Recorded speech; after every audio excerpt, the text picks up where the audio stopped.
It is the 6th of June, 1942, and inside the subterranean, smoke-filled corridors of the British Admiralty in London, a silence hangs heavier than the concrete overhead, broken only by the frantic clatter of teleprinters vomiting out the most unbelievable intelligence of the war. An encrypted signal has arrived from Washington, traveling through the deepest channels of Allied security, carrying a message so staggering that the men reading it dare not speak it aloud for fear it is a phantom, a delusion, or a trap. The report claims that the Imperial Japanese Navy, the unstoppable juggernaut that has humiliated the British Empire for 6 months straight, has not just been stopped but shattered near a tiny atoll called Midway. But as the intelligence officers stare at the decoding strips, they do not cheer, they do not embrace, and they certainly do not smile because they know that in this war, hope is the most dangerous emotion of all. The atmosphere within the citadel is not one of jubilation, but of paralyzed suspicion, because the men running Britain's war machine have been conditioned by 3 years of crushing defeat to view good news as a prelude to disaster. You must understand the psychological state of London in mid-1942 to understand why the destruction of 4 Japanese aircraft carriers was met with a cold, stone-faced stare rather than a shout of victory. The British High Command had learned through the hardest possible experience that early wartime reports are almost always wrong, exaggerated by adrenaline, or fabricated by wishful thinking. And they remembered all too well the premature confidence that surrounded the pursuit of the German battleship Bismarck before that operation nearly spiraled into a naval catastrophe. This skepticism was not born of pessimism, but of professional trauma, rooted in the devastating collapse of British power in Malaya just months prior, where the fortress of Singapore fell despite months of reassuring assumptions that it was impregnable. Those memories were not history. They were fresh wounds, raw and bleeding in the minds of every officer in that room. As the intelligence summaries regarding Midway moved upward through the naval and political channels, the tone remained aggressively restrained because no carrier names were confirmed. Casualty figures were nothing but grim estimates, and the outcome, while promising, was not yet fixed in the rigid, unforgiving language of official confirmation. At the absolute center of this web of uncertainty sat Prime Minister Winston Churchill, a man who carried the weight of an empire that was slowly being strangled to death by U-boats in the Atlantic and battered by Rommel in the desert. Churchill was briefed as the information accumulated, but his reaction was a masterclass in the icy discipline required of total war. He did not treat these reports as a decisive turning point or a miracle that would save the British Empire. Nor did he instruct public celebration or issue the kind of dramatic, thundering statements for which he was famous. Instead, he asked the only questions that mattered to a strategist fighting for national survival: what had been confirmed, what remained unverified, and what the loss of Japanese carriers might mean for the future operations of a war that was still far from won. Churchill's focus was entirely on the strategic balance, for he knew that Britain in mid-1942 was still under catastrophic strain from U-boat attacks in the Atlantic, engaged in brutal, desperate fighting in North Africa, and bracing for a renewed German offensive in Europe that could shatter the Soviet Union. No single battle, however important, could be allowed to distort that terrifying reality or distract from the fact that British supply lines were snapping and British cities were still being bombed. Alongside Churchill stood the chief of the Imperial General Staff, General Alan Brooke, a man whose mind was shaped by caution and calculation rather than the intoxication of enthusiasm, and he approached the news from the Pacific with a reserve that bordered on cynicism. Brooke understood the logistics of global warfare better than perhaps any man alive, and he knew that naval power in the Pacific depended not only on ships lost in a single afternoon, but on industrial replacement, trained air crews, and the complex logistics required to project power across the vast, watery distances of the ocean. Even if the Japanese carrier force had suffered heavily, Brooke calculated that Japan remained capable of prolonged, vicious resistance, holding vast territories across Asia that were rich in rubber and oil. Brooke saw Midway not as a conclusion or a victory to be toasted, but as a mere data point in a war that still demanded superhuman endurance from the British people and their armed forces. Simultaneously, within the Admiralty, the First Sea Lord Dudley Pound reviewed the reports with a professional focus that excluded all emotion, for he had overseen Britain's naval struggles since the outbreak of war and watched the convoy losses mount in the Atlantic with a sense of helpless dread. His primary concern was not the tactical defeat of Japan, but how American naval strength might now be applied, and whether the United States Navy would be better positioned to contain Japan without drawing vital resources away from the Atlantic lifeline upon which Britain depended for its very food and fuel. The destruction of Japanese carriers suggested opportunity, certainly, but it also raised terrifying questions about Allied coordination and future priorities, specifically whether the Americans would now pivot entirely to the Pacific and leave Britain to face the Nazi war machine alone in Europe. Across London, the news remained tightly controlled, locked behind the heavy oak doors of government offices, with absolutely no immediate announcement made to the British public. The newspapers carried no headlines declaring victory in the Pacific, and the government understood the extreme danger of inflating expectations when the war's burdens were far from lifted, and the average citizen was struggling to survive. British civilians were still enduring severe rationing, the terror of air raid precautions, and the agonizing absence of family members serving across the globe. And to offer them false hope was considered a betrayal of leadership. Leadership language reflected that grim reality, operating on the principle that victory, if it ever came, would be acknowledged only when its meaning was fully understood and secured. What British leaders recognized in those first critical hours was not a triumph to be celebrated, but a shift to be analyzed.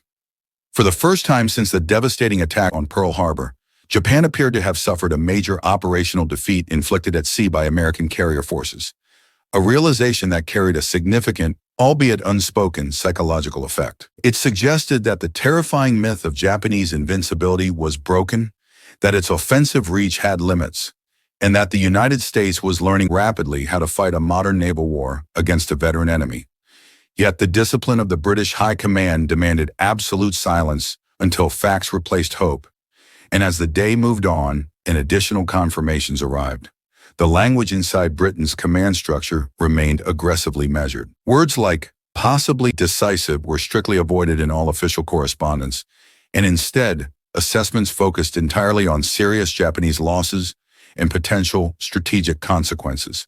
Stripping the event of any emotional resonance, the High Command had learned the hard way that wars were not won by moments of brilliance, but by sustained pressure and endurance over years of grinding conflict. Midway, if confirmed, was seen only as a beginning, not an end.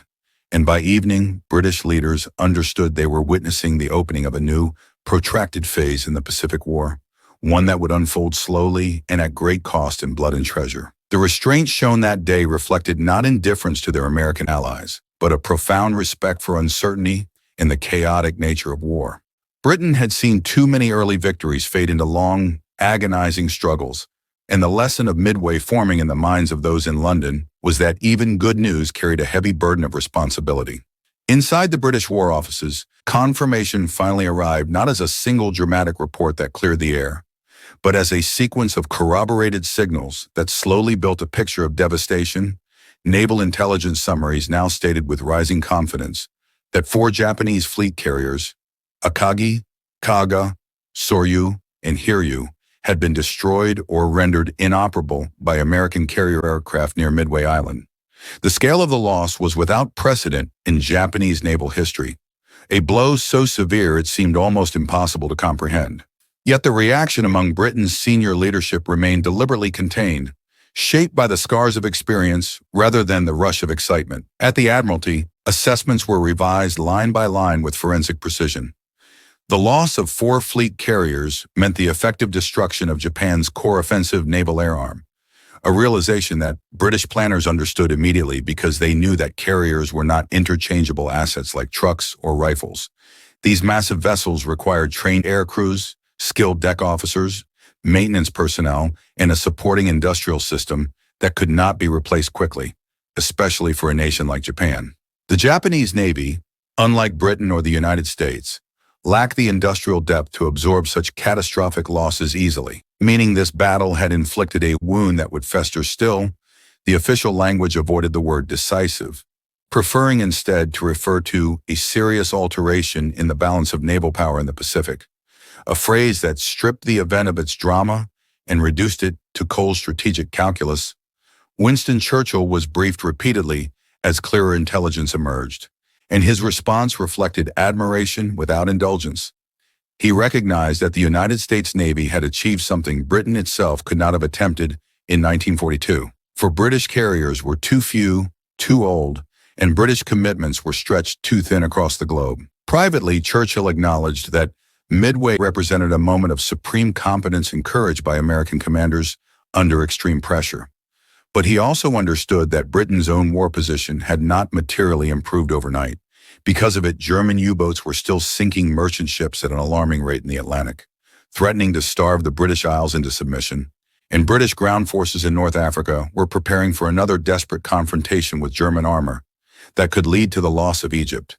General Alan Brooke viewed the reports through the lens of long-term strategy, emphasizing in his private notes that Midway did not free Britain from immediate danger. Japan remained in control of vast territories, from the jungles of Burma to the islands of the Dutch East Indies, and the Imperial Japanese Army was still intact, undefeated, and occupying British soil. Brooke's primary concern was that political enthusiasm might outrun strategic reality, leading politicians to demand offensives that the military could not yet support. He believed that premature optimism could distort Allied priorities, especially if it encouraged public expectations of rapid victory in a war that would still demand years of sustained, grinding effort. Dudley Pound, overseeing naval operations, focused intensely on the implications for Allied coordination, realizing that the destruction of Japanese carriers meant that American naval resources would increasingly shape the Pacific War, leaving Britain as a junior partner in that theater. Britain's role in the Pacific would remain secondary, constrained by geography and necessity, and Pound understood that while Midway strengthened the Allied position, it also underscored Britain's growing dependence on American industrial and naval power. The victory did not restore British dominance. Rather, it confirmed a shift in leadership within the alliance, a bitter pill for a nation used to ruling the waves.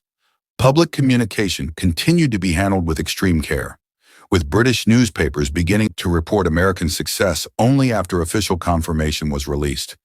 And even then, the language was restrained and sober.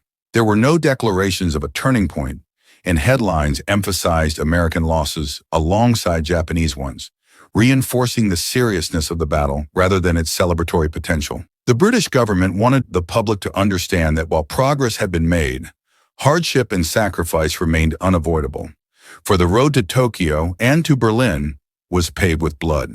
Within the deepest recesses of the War Cabinet, the atmosphere shifted from immediate verification to a cold, hard analysis of what this victory actually meant for the survival of the British Empire.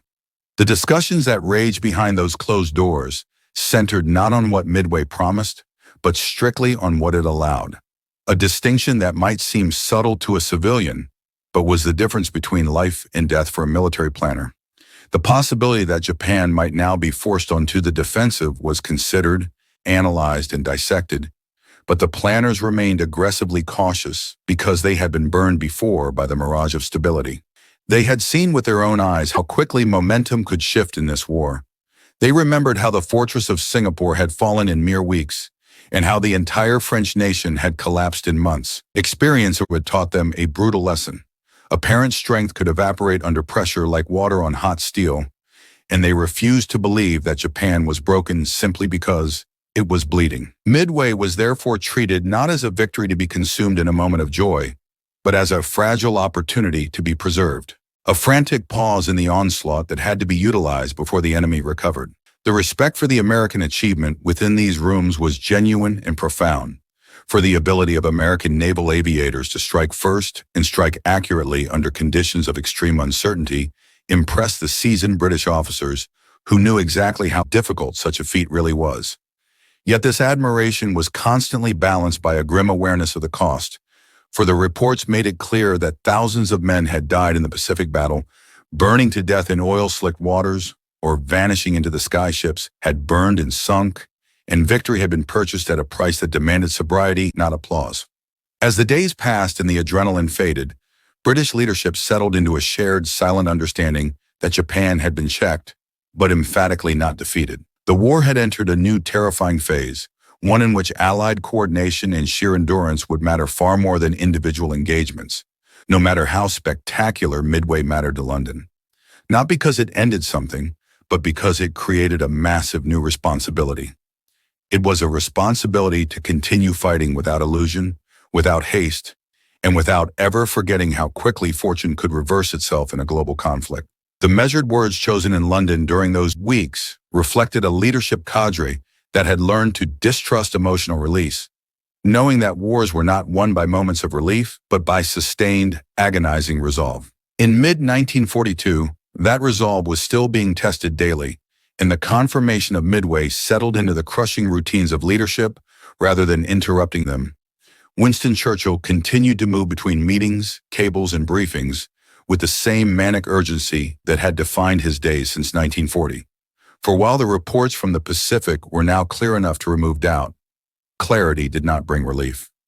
Churchill understood better than anyone that leadership during total war required emotional distance, and to allow satisfaction to surface too openly risked dulling judgment at the exact moment when judgment mattered most. He had lived through earlier naval reversals and recoveries. As First Lord of the Admiralty during the First World War, he had seen how sea power could be squandered through a single miscalculation, and those ghosts still haunted him. In the present war, Churchill had watched the Royal Navy absorb losses that could not be replaced quickly, seeing the pride of the fleet sink beneath the waves. The sinking of capital ships, the unbearable strain of convoy protection, and the constant gnawing pressure of German submarines framed his entire understanding of Midway. He recognized that the American victory removed a dangerous imbalance in the Pacific, but he also recognized with chilling clarity that Britain's own position remained exposed and vulnerable. General Alan Brooks shared that perspective, though his focus was firmly on the land and air commitments that consumed British resources daily, viewing the map of the world not as a series of oceans, but as a series of fronts. Brooks assessed Midway not as a morale boost, but as a strategic adjustment that might, over time, ease pressure on the Allied system as a whole, essentially buying them the most precious commodity of all, time. But Brooks was acutely aware that British ground forces were preparing for renewed, bloody fighting in North Africa, where outcomes would be decided not by news from the Pacific, but by supply, coordination, and endurance under direct fire from German tanks. His sense of professional responsibility prevented him from allowing one theater's success to distract from another's lethal danger.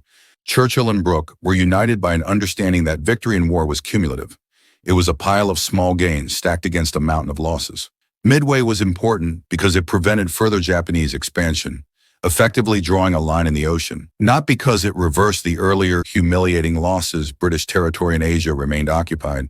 The Union Jack trampled in the dust, and British prisoners of war were still held in large numbers, rotting in camps from Singapore to Hong Kong. None of that suffering had changed for the men responsible for national survival, and perspective was not optional for them. It was the only way to stay sane. Within the War Cabinet, discussion reflected this absolute discipline, acknowledging Midway as a major American achievement that demonstrated learning under pressure, but never framing it as a signal that Britain could relax. German forces remained entrenched across Europe, staring across the Channel, and air raids on British cities, though less intense than during the Blitz, still posed a nightly threat of death and destruction. Food supplies depended on the Atlantic convoys, which were still under relentless attack by wolf packs, and leadership could not afford the luxury of distraction. Churchill's public statements during this period reflected careful restraint. He praised Allied cooperation and acknowledged American success without elevating it beyond its grim context. His language was deliberate, almost surgical. He avoided promises, he avoided timelines, and he spoke instead of continued effort and shared burden, refusing to sell a fantasy of imminent peace. This was not accidental. Churchill understood how words shaped expectation and expectation shaped morale, and he believed that false optimism could be as dangerous as despair. Alan Brooks' private reflections reveal a similar emotional discipline. For while he admired the professionalism shown by American naval commanders, he also warned against interpreting Midway as a shortcut to victory. His deepest concern was that political leaders might feel pressure to accelerate plans prematurely, driven by the headlines rather than the logistics. Brooks believed that wars were lost when leaders mistook opportunity for certainty, and the memory of 1940, when Britain stood alone and vulnerable against the darkness, remained vivid and informed every assessment he made. The weight of perspective carried a human cost, for neither Churchill nor Brooks allowed themselves the comfort of celebration because they were responsible for men still in danger. British soldiers were still facing German forces across multiple fronts, sailors were still freezing and dying in the Atlantic, and airmen were still flying missions that carried high risk and uncertain reward. Leadership meant absorbing good news without letting it dull awareness of ongoing sacrifice. Midway altered calculations, but it did not lighten responsibility. British leaders understood that the Pacific War would now evolve into a long struggle of attrition, one in which American industrial power would increasingly dominate, overshadowing British efforts. Britain's role would be supportive, selective, and constrained by necessity, and this was not viewed as a loss of status, but as a recognition of reality. Survival required cooperation, not pride. As days passed, Midway became part of a larger pattern rather than a singular moment, joining earlier battles and future plans in the ongoing effort to stabilize a world at war. Churchill and Brooke carried that understanding forward, knowing that leadership was not about reacting to events, but about maintaining clarity while events unfolded. The victory at Midway mattered, but in London its meaning was measured not by emotion, but by responsibility, and responsibility in 1942 still weighed heavily on every shoulder. Within Britain's planning staff, the Battle of Midway began to reshape assumptions rather than emotions, generating work instead of parties. Analysts examined what Japan could no longer do easily and what it might still attempt under pressure, concluding that the destruction of 4 fleet carriers limited Japanese offensive reach, but did not remove their ability to defend their perimeter or inflict damage. At the Admiralty, planners concluded that Japanese naval aviation had suffered a loss that could not be quickly repaired, as trained pilots had been killed alongside ships, and carrier operations required a level of experience that took years to rebuild. British officers understood this well, for the Royal Navy had spent decades learning hard lessons about carrier warfare, and they saw the Japanese Navy's sudden depletion of its most experienced crews as a structural weakness that time alone might not fix. Yet planners also recognized that Japan retained land-based air power, submarines, and surface forces capable of prolonging the war indefinitely. For British leadership, the key strategic consequence of Midway was containment. Before June 1942, Japanese expansion had appeared almost unchecked, but after Midway, British planners judged that further large-scale Japanese offensives were less likely in the short term. This assessment suggested that Australia and India faced reduced immediate threat, allowing Britain and the United States to coordinate resources with greater confidence. But reduced threat did not mean safety. Defensive preparations continued without pause, and Churchill received updated strategic summaries that emphasized caution, understanding that Midway created space, not certainty. British forces in the Indian Ocean remained alert, mindful that Japanese surface units could still raid vulnerable areas. For the fall of Singapore had taught Britain the cost of assuming distance equaled security. General Alan Brooke's focus remained fixed on balance, warning that shifting too much attention or material toward the Pacific could weaken Britain's ability to hold in the Mediterranean and prepare for future operations in Europe. For Brooke, strategy was about proportion. Every gain had to be defended by discipline elsewhere. Dudley Pound noted that American carriers would now dominate Pacific operations, freeing Britain from the expectation of playing a primary naval role there, which was interpreted not as marginalization, but as specialization.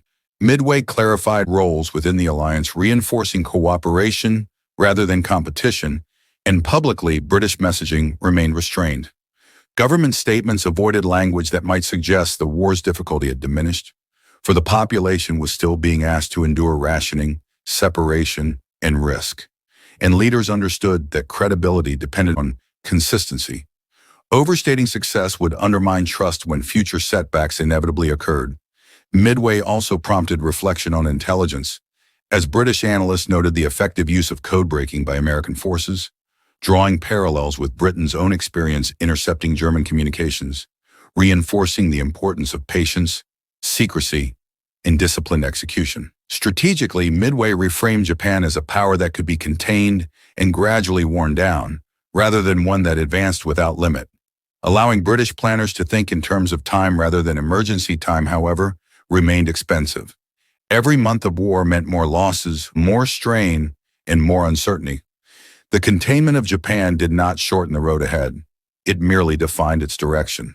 As assessments solidified, British leaders treated Midway as a responsibility, rather than a release, knowing that the victory had to be protected through sustained pressure and careful coordination. Failure to follow through would render the sacrifice meaningless, and Britain's leadership understood that wars punish complacency quickly and without mercy.